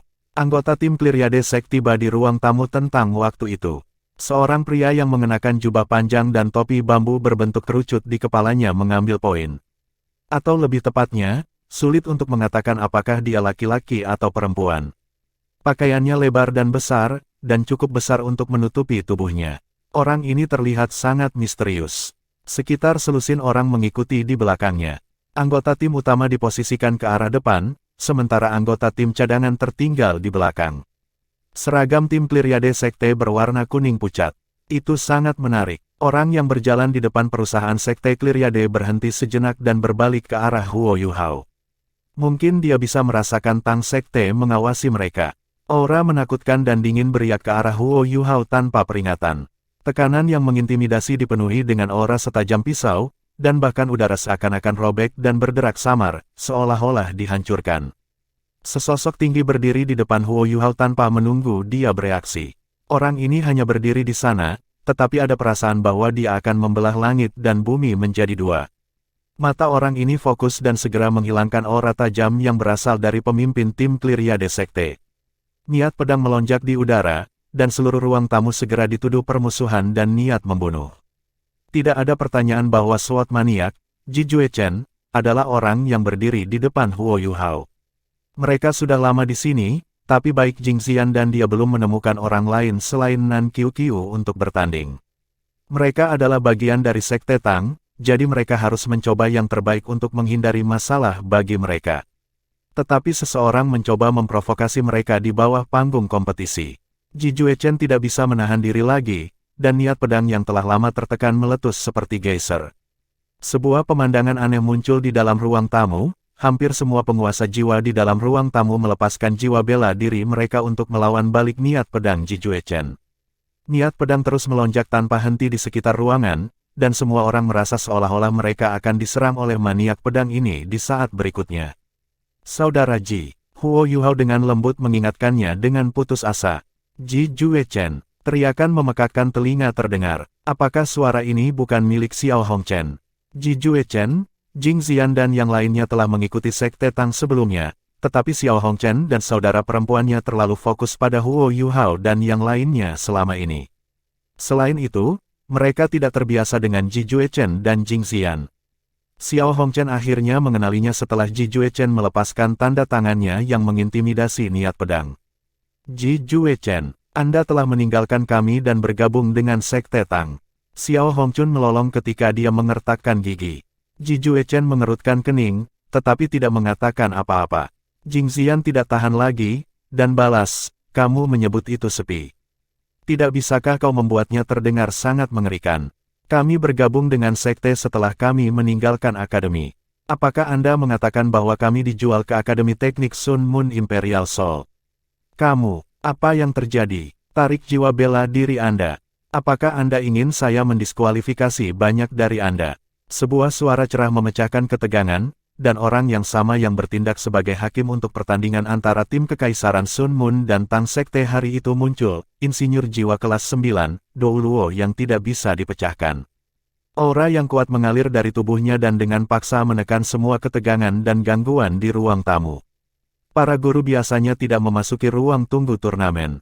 Karena itu, semua orang di sini adalah kontestan. Semua orang menjadi jauh lebih tenang begitu titlet Dou Luo yang tangguh muncul. Semua orang menarik jiwa bela diri mereka. Ji Juechen hanya melirik Xiao Hongchen dengan dingin sebelum dia duduk bersama Jing Xian. Wajah Xiao Hongchen sangat gelap dan suram. Matanya terpejam, dan tidak ada yang tahu apa yang dipikirkannya. Wajah hitamnya sudah cukup untuk menggambarkan kemarahan dan kemarahan ekstrim yang dia rasakan saat ini. Ketua tim The Cleariade Sect juga duduk, seolah-olah tidak ada yang terjadi sama sekali. Dia tampak sangat tenang dan tenang.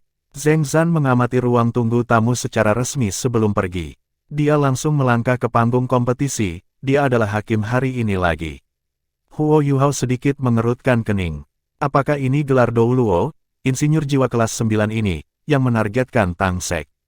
Itu dia lagi, tapi dia sepertinya cukup adil, waktu sudah habis, dan suara Zheng Zan yang cerah dan tajam mengalir ke setiap sudut arena. Pertandingan kedua dari round robin. Sekte Tang versus Sekte Cleariade. Para kontestan, silakan memasuki area tunggu Anda dan bersiaplah untuk pertempuran. Kontestan pertama babak penyisihan tunggal dapat melangkah ke panggung secara langsung. Semua orang dari Sekte Tang berdiri satu demi satu. Wang Donger mendorong Huo Yuhao, dan semua orang berjalan menuju area tunggu mereka. 7 orang dari Sekte Cleariade berdiri. 6 orang mengepung pemimpin tim misterius mereka saat mereka berjalan menuju ruang tunggu mereka di sisi lain. Suasana segera menjadi tegang dan antagonis begitu mereka meninggalkan ruang tamu. Wang Donger membuka payungnya dan melindungi dirinya sendiri dan Huo Yuhao melawan gerimis ringan. Huo Yuhao menoleh dan melirik ke arah Sekte Cleariade. Pemimpin tim Cleariade Sekte tampaknya mengawasinya juga, tetapi tatapan mereka tidak bisa bertemu secara langsung karena kerudung tergantung dari topi bambu kerucutnya. Namun, Huo Yuhao merasakan sesuatu di hatinya. Kedua belah pihak dengan cepat memasuki ruang tunggu masing-masing. Tidak ada gapura untuk melindungi mereka dari hujan di ruang tunggu, jadi semua orang hanya bisa menggunakan payung mereka.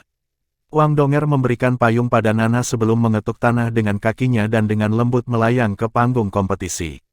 Penonton di kejauhan meledak menjadi hiruk-pikuk ketika dia melompat ke atas panggung. Semua orang meneriakkan hal yang berbeda, tetapi mereka semua mengejeknya. Jelas bahwa kontestan kuat dari Sekte Tang ini, yang telah mengalahkan 2 anggota tim Kekaisaran Sun Moon, sama sekali tidak diterima.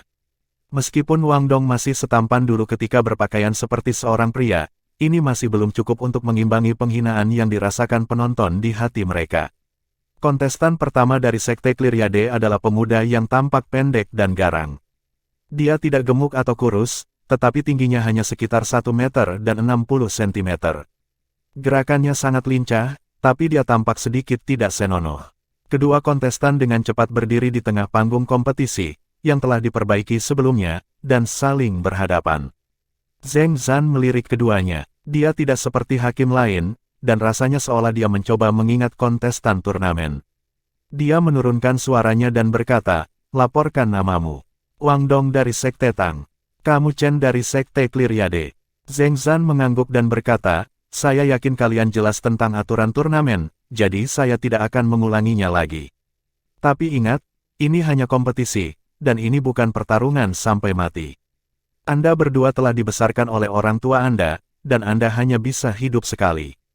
Siapapun yang keluar untuk membunuh lawannya tidak dapat menyalahkan saya karena mendiskualifikasi Anda dari turnamen. Apakah kamu mengerti?" Dipahami. Wang Donger dan Yu Chen langsung mengakui. Wang Donger telah mengamati lawannya sejak dia menginjak panggung. Dia bisa dengan jelas merasakan permusuhan di mata lawannya, dan tidak ada pertanyaan bahwa permusuhan ini berasal dari hasil putaran sebelumnya. The Cleariade Sect berasal dari Radiant City setelah semua, dan harus ramah terhadap tim Kekaisaran Sun Moon. Tapi lalu bagaimana? Wang Donger mengangkat dagunya sedikit. Dia lebih tinggi dari Yu Chen, dan sepertinya dia memandang rendah padanya. Yu Chen menatapnya dengan dingin. Dia segera berbalik dan berjalan ke sisi lain panggung. Wang Donger berbalik dan melanjutkan ke sisinya sendiri. Mereka melebarkan langkah mereka dan tiba di sudut masing-masing sementara mereka bersiap untuk pertempuran. Zheng Zan mengangkat tangan kanannya tinggi-tinggi ke udara. Begitu dia bisa melihat bahwa kedua belah pihak sudah siap dan berada di tempatnya, dia mengayunkan lengannya dengan paksa dan berteriak, mulailah. Keduanya mulai bergerak begitu lengannya turun. Wang Donger mengetuk tanah dengan kakinya, dan dia tampak seringan saat dia maju ke depan. Sayap Dewi Radiant Butterfly-nya membentang di belakang punggungnya, sementara cincin jiwanya berkilau menyilaukan pada saat yang sama. Cahaya keemasan pucat segera menutupi seluruh tubuhnya. Wang Donger jauh lebih berhati-hati hari ini setelah pelajaran menyakitkan yang dia pelajari dari babak sebelumnya. Dia tidak akan pernah memberikan lawannya kesempatan untuk menyergapnya, apapun yang terjadi. Yu Chen mengangkat tangannya dari sisinya, dan dua sinar cahaya melintas sebelum senjata seperti paku muncul di masing-masing tangannya. Dua cincin jiwa kuning dan tiga ungu bangkit dari tubuhnya pada saat bersamaan. Cleariade Sekte terdiri dari insinyur jiwa, jadi Wang Donger tidak akan meremehkan lawannya karena kombinasi cincin jiwanya yang tidak optimal. Tubuh dan jiwa Anda Chen tiba-tiba tampak agak virtual. Dia meninggalkan jejak bayangan di belakangnya saat dia melesat maju, dan dia menempuh beberapa puluh meter dengan satu langkah. Kecepatan yang luar biasa. Anehnya, dia bukan seorang insinyur jiwa yang berfokus pada peningkatan kekuatan jiwa, dia adalah seorang guru jiwa yang gesit. Wang Donger memiliki pengalaman pertempuran yang cukup. Dia terkejut, tapi itu tidak memperlambat reaksinya sama sekali. Dia mengetuk kaki kirinya di tanah, dan dia berputar-putar seolah-olah dia akan menari. Sayapnya berubah menjadi dua bilah besar dan diiris ke arah paku di tangan lawannya, yang jelas merupakan senjata jiwa. Ding, ding. Dua suara yang terang dan renyah bisa terdengar. Dua lingkaran kuning berdesir di udara, dan Wang Donger mempercepat di saat berikutnya ketika langkah kakinya menjadi sangat kompleks dan mistis saat dia menghindari serangan Yu Chen. Mereka yang memiliki penglihatan yang lebih baik menyadari bahwa sayap Wang Donger memiliki dua lubang kecil di dalamnya. Dia bergerak cepat dan mencoba yang terbaik untuk menutupi fakta ini, tetapi jelas bahwa dia adalah orang yang kurang beruntung dalam tabrakan ini.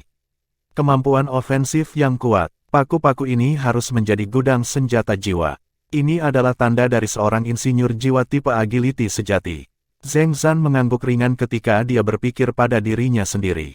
Dia cukup kagum terhadap kontestan ini dari Sekte Cleariade, yang sedang mengembangkan jalan yang sangat fokus dan tunggal. Tuan jiwa yang ingin menjadi sesuatu harus menunjukkan kekuatan terbesar mereka secara keseluruhan. Ini adalah satu-satunya cara untuk menonjol dari yang lain, satu-satunya cara untuk menjadi lebih kuat. Wang Donger juga sedikit heran. Sayapnya kuat, dan di samping reaksi cepatnya, memungkinkannya untuk mendorong paku itu tepat pada waktunya. Kalau tidak, duri lawannya mungkin akan menusuk langsung ke tubuhnya. Wang Donger telah dikalahkan dalam pertempuran sebelumnya, tapi ini adalah pertama kalinya jiwanya hancur. Jiwa bela diri adalah bagian dari tubuh master jiwa, dan tidak masalah apakah tuan jiwa memiliki jiwa binatang atau jiwa alat. Cedera pada jiwa bela diri tuan jiwa tidak diragukan lagi akan memengaruhi tubuh tuan jiwa itu sendiri. Pada saat ini, kekuatan jiwa di dalam tubuh Wang Donger menjadi sedikit berantakan dan tidak teratur. Wang Donger penuh kekaguman di dalam. Persis seperti yang dikatakan Huo Yuhao, setiap tim yang bisa maju ke round robin sama sekali tidak sederhana. Tetapi ini adalah satu-satunya pikiran yang mengalir dalam benaknya. Yu Chen terlalu cepat, cincin jiwanya yang ketiga menyala ketika Wang Donger menghindari serangannya, dan tubuhnya tampak terpecah pada saat berikutnya ketika bayangan-bayangan yang muncul dari kecepatannya yang luar biasa tiba-tiba menjadi material. Sosoknya terpecah menjadi 7 klon identik yang mengelilingi Wang Donger pada saat yang sama. Semuanya terjadi terlalu cepat, dan Wang Donger tidak punya kesempatan untuk menghindar bahkan jika dia mau. Dia dikelilingi dan terjebak begitu saja. Tapi Wang Donger adalah kaisar jiwa, dan dia adalah kaisar jiwa dari Akademi Shrek. Dia tidak akan berada di antara elit generasi berikutnya Akademi jika dia bingung dengan kecepatan lawannya. Cincin jiwa keempat Wang Donger berkilau ketika lawannya dan bayangannya mulai mengelilinginya. Lingkaran kuning yang indah muncul di tanah dengan tubuhnya di tengah. Wang Donger tidak bergerak sama sekali saat lawannya dan bayangannya mendekat padanya, dan dia hanya menutup matanya, seolah dia menggunakan telinganya untuk mendengarkan dengan seksama sesuatu. Dia meletakkan kedua tangannya di depan dadanya pada saat yang bersamaan, dan bola cahaya mulai mengembun. 7 gambar melengkung ke dalam sebelum memantul seperti baut kilat. Anda reaksi Chen cepat, memang. Tepat ketika 7 gambarnya melesat keluar, pilar cahaya raksasa yang tingginya lebih dari 2 meter naik ke langit dengan Wang Donger di tengahnya, heksagram array. Keterampilan jiwa ini memiliki kemampuan ofensif dan mengendalikan yang tangguh, tapi itu mengharuskannya untuk memprediksi serangan dan gerakan lawannya. Dia tidak bekerja bersama dengan Huo Yuhao untuk saat ini, tapi dia masih sekuat dulu. Anda Chen sepertinya tidak bisa mempertahankan ketujuh gambar itu terlalu lama. 7 gambarnya melesat keluar dan langsung runtuh kembali, dan saat itulah dia melihat bilah cahaya yang tampaknya menutupi matahari yang menyapu ke arahnya. Keterampilan jiwa ketiga Wang Donger, Butterfly Goddess Slash. Butterfly Goddess Slash miliknya bukan serangan terkonsentrasi lagi. Itu dipisahkan menjadi 108 bilah cahaya, dan mereka seperti jaring besar di bawah kendali Wang Donger saat mereka bergegas menuju Yu Chen. Anda Chen mundur dengan eksplosif. Pada saat seperti ini, satu-satunya cara dia bisa menghindari serangan ini adalah bergerak mundur. Anda Chen memiliki kecepatan luar biasa dan kemampuan ofensif yang luar biasa, tapi kekuatan pertahanannya tidak terlalu mengesankan sama sekali. Dia tidak mau mengambil risiko diserang lawannya. Yang benar adalah bahwa Yu Chen menyerupai seorang pembunuh, dan dia paling mahir bersembunyi di kegelapan dan meletus sekaligus untuk memberikan pukulan fatal pada lawannya. Bagaimanapun, ini adalah turnamen, dan tidak mungkin dia bisa bersembunyi di panggung kompetisi. Dia meninggalkan jejak bayangan lain saat dia berlari mundur dengan kecepatan sangat tinggi. Wang Donger tidak mengejarnya, malah membuat gerakan sederhana dengan tangannya, seolah dia mengangkat sesuatu. Anda Chen telah memantau gerakannya selama ini. Begitu dia mengangkat tangannya, dia hampir secara tidak sadar memantul secara diagonal seperti ikan. Pilar emas muncul di jalan yang dia coba hindari, itu adalah heksagram array lain. Reaksi Anda Chen cepat, tetapi penilaian Wang Donger sangat akurat. Gerakan sederhana ini menyapu dua bayangannya dan menyebabkan tubuh Yu Chen bergetar. Auranya tampak sedikit lebih lemah dari sebelumnya, dan kemudian dia melihat ketika tangan Wang Donger membuat gerakan mengangkat lagi. Heksagram array adalah keterampilan ofensif dan mengendalikan yang kuat sekaligus. Lebih penting lagi, itu adalah kemampuan yang menakutkan yang bisa dilepaskan berulang kali. Heksagram array adalah keterampilan jiwa keempat Wang Donger, dan itu adalah keterampilan jiwa 5.000 tahun. Itu hanya tidak terlihat seperti itu di permukaan. Yu Chen terkejut ketika dia menyaksikan dia mengangkat tangannya sekali lagi, dan dia segera menerjang ke samping. Namun, dia bisa melihat senyum licik dan licik di wajah Wang Donger saat dia menerkam secara horizontal, dan tangannya tiba-tiba berhenti di udara. Pada saat berikutnya, Yu Chen hanya bisa menyaksikan tubuhnya menabrak sinar emas yang baru saja melonjak ke langit. Lapisan emas segera meletus dari tubuh Yu Chen tanpa ragu-ragu. Dia tidak berani membiarkan heksagram array Wang Donger menyentuhnya. Akademi Teknik Sun Moon Imperial Soul tidak memiliki hak eksklusif untuk menggunakan Invincible Barrier, Sekte Cleariade juga memiliki beberapa. Dia segera diselimuti oleh heksagram array ketika dia merilis Invincible Barrier-nya. Anda Chen tidak bisa diganggu dengan kekuatan jiwanya yang dengan cepat terkuras habis. Dia mengetuk tanah dengan kakinya, dan melepaskan kecepatan sebanyak yang dia bisa. Kali ini, ia meninggalkan 9 bayangan di belakangnya saat ia menerjang langsung ke arah Wang Donger. Dia ingin menggunakan sedikit waktu yang disediakan Invincible Barrier untuk memberi Wang Donger serangkaian serangan yang paling hebat. Ini adalah satu-satunya cara dia menembak kemenangan. Wang Donger mulai bergerak ketika heksagram array ketiganya muncul. Sayap Dewi Radiant Butterfly-nya mengepak dengan kuat dan mendorongnya ke udara. Cahaya Dewi Kupu-Kupu meledak seperti hujan meteor dan menghujani lawannya yang luar biasa cepat. Pada saat yang sama, sebuah meriam berat muncul di tangannya, sebuah meriam jiwa. Meriam perak putih memiliki garis yang sangat elegan, dan larasnya sangat besar. Seluruh meriam itu panjangnya sekitar 1,5 meter, dan mulut meriam itu memiliki lebar 20 cm. Wang Donger membawanya di pundaknya, dan sepertinya ada keindahan dalam kekerasan. Kamu Chen sangat cepat, memang. Dia mencoba yang terbaik untuk menghindari serangan cahaya Dewi Kupu-Kupu sebanyak yang dia bisa. Dengan Invincible Barrier-nya diaktifkan, Light of the Butterfly Goddess secara alami tidak bisa melukainya, tetapi semua lampu itu bisa sangat menghambat momentum ke depannya. Dia akan melambat secara signifikan jika dia membiarkan satu sinar pun menyentuhnya. Anda Chen dapat dengan jelas mengatakan dari beberapa tabrakan mereka sebelumnya bahwa Kaisar Jiwa 6 Cincin dari Sekte Tang ini sangat kuat. Kekuatan jiwanya lebih dari satu kelas di atas kelasnya, dan dia pasti akan kehilangan pertempuran ini jika dia membiarkannya mendapatkan kembali keseimbangannya. Metodenya adalah bisnis yang berisiko, tetapi jelas bahwa Invincible Barrier-nya adalah kesempatan terakhirnya untuk menang. Dia semakin dekat dan lebih dekat ke Wang Donger. Dia tidak ragu lagi, dan cincin jiwa kelimanya menyala ketika kedua duri di tangannya bersinar dengan cahaya putih yang mengerikan. Lampu memanjang dari paku sekitar setengah kaki panjangnya, dan mereka sangat tajam saat bersiul di udara. Ini adalah bila berosilasi frekuensi tinggi, dan mereka tidak memiliki elemen sama sekali. Serangan ini mengandalkan osilasi frekuensi tinggi untuk kekuatan penghancur yang kuat, dan dimaksudkan untuk melawan Dewi Kepemilikan Cahaya milik Wang Donger yang telah dia gunakan di babak sebelumnya. Tang Sekte bukan satu-satunya yang mengamati dan menganalisis lawan mereka. Kinerja Tang Sekte yang luar biasa berarti setiap lawan mereka juga menyelidiki dan menganalisis mereka.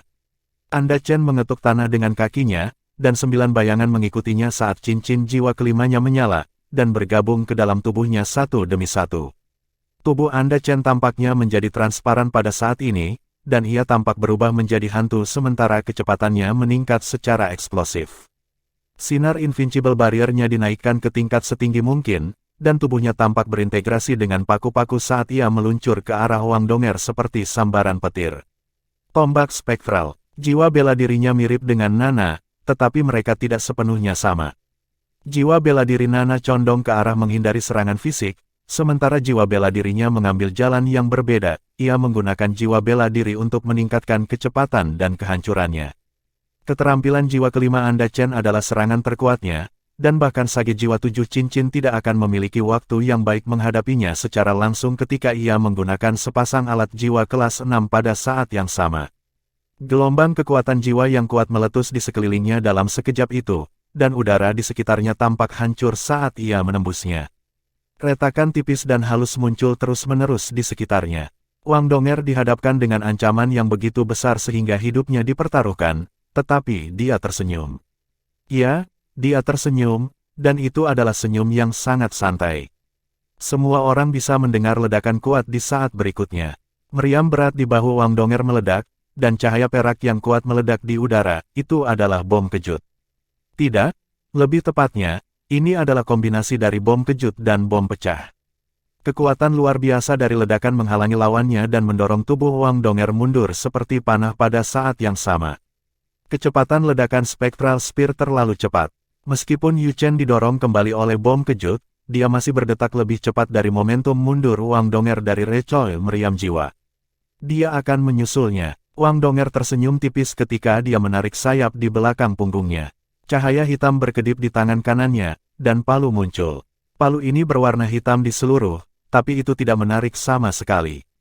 Namun, seluruh atmosfer tampaknya menjadi jauh lebih serius dan lebih berat ketika palu ini muncul. Sebuah lingkaran gelap muncul dari bawah kaki Wang Donger, dan dia meletakkan palu di depannya pada saat berikutnya. Ding! Tubuh Wang Donger dipercepat sekali lagi saat dia terbang mundur di tengah cincin cerah dari tabrakan. Dia bergetar lemah sebelum kembali normal, sementara tusukan tercepat Spectral Spear sudah berakhir. Kecepatan Spectral Spear anjlok, dan Yu Chen hanya bisa menyaksikan Wang Donger terbang dan menjauhkan diri darinya. Ini, kemampuan macam apa itu? Jiwa bela diri kembar. Anda Chen tercengang, dan tidak ada lagi yang bisa dipikirkannya. Setelah itu, dia memandang tubuh Wang Donger yang mempesona berputar di tengah ketika dia menyentuh tanah, dan dia tiba-tiba membuat tindakan melempar. Palu hitam di tangannya terbang ketika itu berputar di udara dan langsung datang untuknya. Dia membuka tangannya di samping dan membuat tindakan mengangkat pada saat yang sama. Invincible Barrier Yu Chen sudah pergi, dan dia baru saja menggunakan keterampilan jiwa kelimanya. Ini adalah saat yang canggung. Dia sudah menyelesaikan langkah sebelumnya, tapi dia belum siap untuk yang berikutnya. Dia tahu bahwa tidak mungkin dia bisa memenangkan pertarungan ini. Satu-satunya hal yang ingin dia lakukan saat ini adalah menunda sebanyak mungkin waktu, dan menghabiskan sebanyak mungkin kekuatan jiwa kaisar jiwa ini. Anda Chen ingin menghindari serangan ini, tetapi ia menyadari ketakutannya yang kuat bahwa lingkaran cahaya emas telah muncul masing-masing di kiri dan di kanannya. Lingkaran emas ini berdiameter 2 meter, dan sebenarnya ada satu lagi di belakangnya. Ini juga berarti bahwa dia tidak berani mengelak ke kiri, kanan, atau mundur saat itu juga. Saat ragu-ragu inilah yang dibutuhkan palu hitam untuk tiba di depannya. Anda Chen tidak punya pilihan lain selain menaikkan paku dan bertemu palu ini langsung. Sudut mulut Wang Donger meringkuk. Wang Qiwer bukan satu-satunya yang memiliki kekuatan, aku juga kuat. Boom! Ledakan hebat bisa terdengar, dan tubuh Yu Chen bisa terlihat meluncur di udara. Arai heksagram di belakangnya melonjak ke langit saat ia terbang ke belakang, dan larik itu menyambarnya menjadi cahayanya dan menembaknya ke langit. Palu hitam Wang Donger kembali ke tangannya. Dua paku tajam tertusuk ke tanah di mana Yu Chen sebelumnya diposisikan. The Clear Sky Hammer, jiwa alat nomor 1 di dunia. Clear Sky Hammer adalah alat jiwa tipe kekuatan murni, dan itu telah peringkat di antara 6 jiwa bela diri paling kuat di dunia lebih dari 10.000 tahun yang lalu. Clear Sky Hammer adalah jiwa bela diri kedua Wang Donger, dan disinilah kekuatan sejatinya berada. Anda Chen bukan satu-satunya yang terkejut ketika dia menyaksikan Clear Sky Hammer milik Wang Donger dan cincin jiwa hitam yang muncul bersamanya. Huo Yuhao sendiri terkejut, bahkan dia tidak tahu bahwa Wang Donger telah menambahkan cincin jiwa ke jiwa bela diri keduanya. Dia berhasil mengalahkan lawannya tanpa menggunakan keterampilan jiwa Clear Sky Hammer-nya. Ini adalah kekuatan murni, ini adalah kekuatan seorang kaisar jiwa dari Akademi Shrek. Berhenti. Zhang Zhan muncul di hadapan Wang Donger tepat waktu untuk menghentikannya dari mengejar lawannya.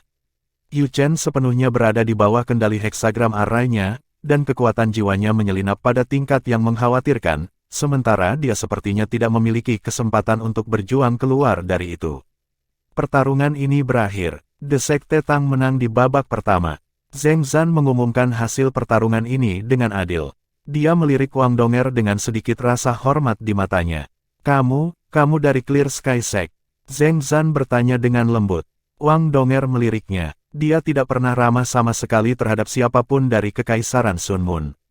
Jadi, Kekaisaran Sun Moon juga tahu tentang Clear Sky Sect. Zhang Zhan bisa merasakan permusuhannya. Dia merasa sedikit jengkel ketika dia menjawab, mengapa Kekaisaran Sun Moon tidak bisa tahu tentang Clear Sky Sect. Saya tidak berharap melihat keturunan seseorang yang saya kenal.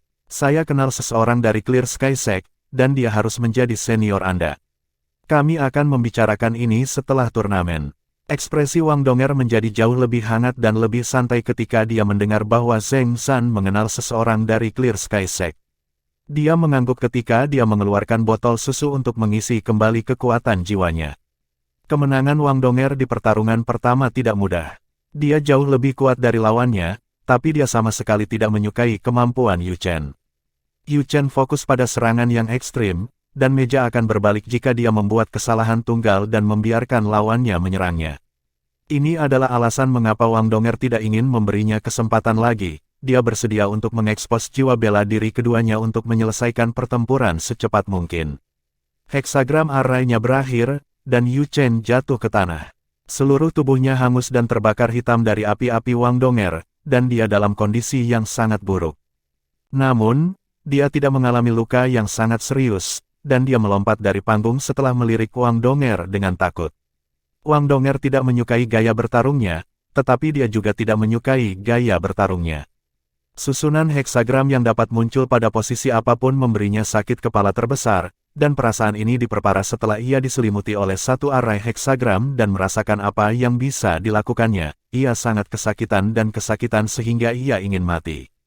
Array heksagram memiliki api cahaya yang tangguh yang dapat membakar lawan Wang Donger, dan juga berisi kemampuan membatasi yang luar biasa.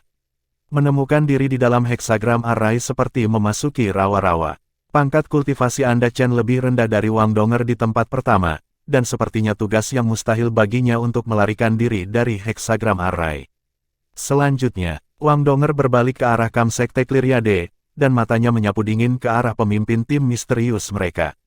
Orang ini berani menatap Huo Yuhao dengan mengancam. Dia telah menahan amarahnya tentang hal ini untuk sementara waktu sekarang, dan dia akan sangat senang jika pemimpin tim mereka akan melompat ke atas panggung untuk menantangnya. Namun, pemimpin tim Cleariade Sekte tampak sangat tenang, dan bahkan seluruh timnya pun demikian. Mereka tampaknya tidak terlalu terpengaruh oleh kekalahan mereka dalam pertarungan pertama. Ketua tim The Cleariade Sect duduk diam dan tidak bergerak. Dia tidak memberikan instruksi sama sekali, tapi orang lain dari ruang tunggu Cleariade Sect berdiri dan melompat di atas panggung dengan cepat. Wang Donger tertegun sejenak ketika orang ini naik ke atas panggung. Penampilan lawannya sedikit aneh, dia menundukkan kepalanya selama ini, dan dia menyembunyikan dirinya di antara anggota tim lainnya dan sangat sederhana. Namun, jelas bahwa dia bisa memberi kesan abadi kepada siapapun. Pemuda ini memiliki kulit putih pucat, dan wajahnya juga pucat dan tanpa warna sama sekali. Seluruh tubuhnya tampak sakit-sakitan, dan rambutnya tidak bisa dianggap panjang. Dia menggunakan beberapa produk rambut khusus untuk menyisir rambutnya menjadi gaya rambut yang tersapu ke belakang, dan rambutnya tampak berkilau dan reflektif. Matanya berwarna coklat muda, dan mereka tampak sangat dingin. Tubuhnya agak membungkuk, dan dia sangat tinggi tetapi sangat kurus. Lengannya terutama panjang ketika bergoyang lemah di sisinya. Pemuda ini memberi semua orang perasaan menakutkan dan dingin dari saat dia melangkah di atas panggung.